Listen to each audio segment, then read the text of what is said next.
كبر لنا ما مضى يا واسع الكرم يا ربي بالمصطفى بلغ مقاصدنا واغفر لنا ما مضى يا واسع الكرم يا ربي بالمصطفى بلغ مقاصدنا واغفر لنا ما مضى يا واسع الكرم.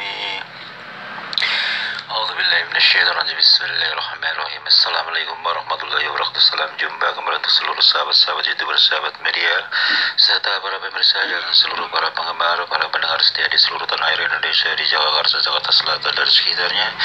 Tak lupa pula untuk seluruh sahabat-sahabat negara tetangga kita, semoga senantiasa kita tetap dalam lindungan Allah Subhanahu wa taala. Di sini saya pribadi Bung Jebri selalu membawa acara radio Ares yang ada di channel sedang muter kembali untuk Anda dalam acara Tanya Jawab seputar dunia lain. Kali ini saya akan membacakan salah satu atensi yang bernama Randi yang ada di Bogor. Randi. Assalamualaikum warahmatullahi wabarakatuh Bung Jebri, saya Randi dari Bogor. Selamat malam, salam kenal, salam senggol-senggol Bung Jebri ya. Alhasil alhamdulillah saya bisa bertemu walaupun baru melalui atensi Bung Jebri, tapi saya senang sekali dengan acara Anda. Begini Bung Jebri, saya mewakili salah satu ipar saya, yaitu perempuan, saudara ipar saya. Ceritanya begini Bung Jebri, ini wanita Bung Jebri. Jadi dia tuh ya boleh dikatakan gadis desa yang ya boleh dikatakan dikenal lah, paling cantik katanya seperti itu. Itu menurut penilaian tetangga ya.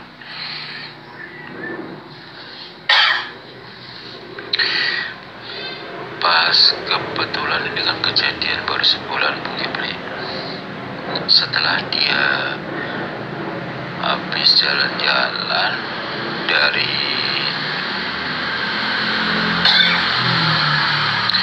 Pelabuhan Ratu Bung Jebri, menurut dia cerita begini Bung Jebri, pada saat dia jalan-jalan pasti ada di tebing-tebing itu kan ada semacam kayak tebing-tebing tinggi gitu ya, biasalah nama orang wisata ya, di jalan-jalan muter di pinggir pantai. Terus dia nongkrong di situ lama sendirian. Ya temennya banyak sih, kebetulan dia nongkrong di situ sendirian Bung Jebri. Tiba-tiba ada sesuatu yang melambai-lambai tangannya, seakan-akan dia memanggil saudara ipar saya. Entah kenapa dia penasaran katanya, dideketilah dia. Kebetulan dia kan posisi masih di bawah tuh, lagi main air di pantai. Dia nanjak tuh, ada tebing gitu, batuan cadas gitu Bung Jebri. Begitu dia naik, teman-teman yang di bawah malah teriak-teriak, "Weh, jangan di atas deh, bahaya terus jatuh ke laut loh," dia bilang gitu. Teman-temannya mengatakan demikian. Tapi menakan saya itu, yang ipar saya itu nggak menghiraukan teman-temannya, karena menurut dia lagi serius ketemu dengan kawan laki-laki katanya gitu Bung Jebri. Dia duduk di situ lama di atas sampai teman-teman teriak juga nggak menghiraukan gitu Bung Jebri. Pada saat dia turun dari situ, dia itu kelihatan kayak orang kehilangan tenaga Bung Jebri dan kantuk gitu Bung Jebri. Akhirnya teman-teman pada cerita, "Lo kenapa sih? Tadi ceria banget, pas dari atas kalau ya begini." Dia diam Bung Jebri. Begitu ketemu ketuanya, ketemu penyelenggara wisata, kan situ lagi rombongan beberapa bis tuh Bung Jebri, ceritanya begitu. Begitu ditegur, "Kamu kenapa?" kata ketua penyelenggara. Kebetulan beliau ahli agama kan, memang guru agama. Kebetulan guru agama itu sebagai ketua penyelenggara wisata penanggung jawab, ada dikasih air doa. Nah disitulah baru ada reaksi, wajah dia agak seger dan dia mau bicara Bung Jepri. Lantas ketua penyelenggara bertanya, kamu kenapa tadi? Kenapa tiba-tiba kamu kayak ada beban gitu? Lantas si ipar saya cerita, saya ketemu teman di atas sono, di tepi sono, kita ngobrol lama, kasih minum segala macem, dia bilang gitu. Akhirnya, wah, kata si ketua penyelenggara mengatakan, hati-hati deh, ini di pantai. Kalau kamu mau punya kenal teman, berarti yang rombongan kita, nggak mungkin kamu kenal di sini, itu nggak lepas dari demit sini. Lantas si cewek itu, si bapak orang teman, dia bilang ngeyel, dia bilangnya katanya teman. Begitu sampai ke rumah Bung Jepri, menakan saya kayak orang stres, kayak orang gila, ngomong ngeromet sendiri gitu Bung Jepri. Sampai-sampai manggilin sepuh, ya ustadz yang ahli agama setempat lah begitu. Mereka juga dengan jawaban yang sama, katanya ini pas ketemu katanya temannya kali, berarti itu penunggu situ, kata gitu Bung Jepri.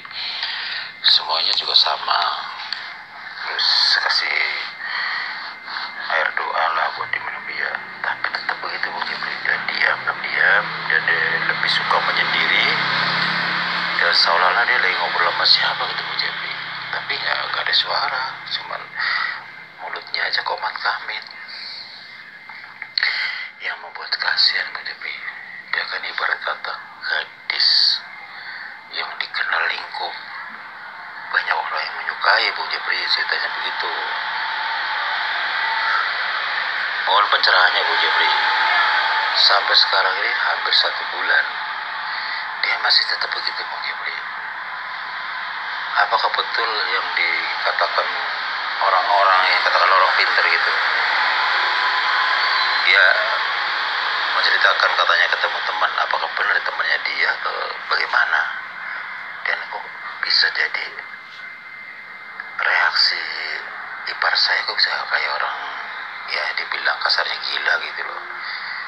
Dia ngeromat juga enggak, teman mulutnya keromat kami, gak ada suara gitu. Ya dia lebih baik menyendiri begitu. Mohon pencerahannya Bung Jepri dan solusinya seperti apa.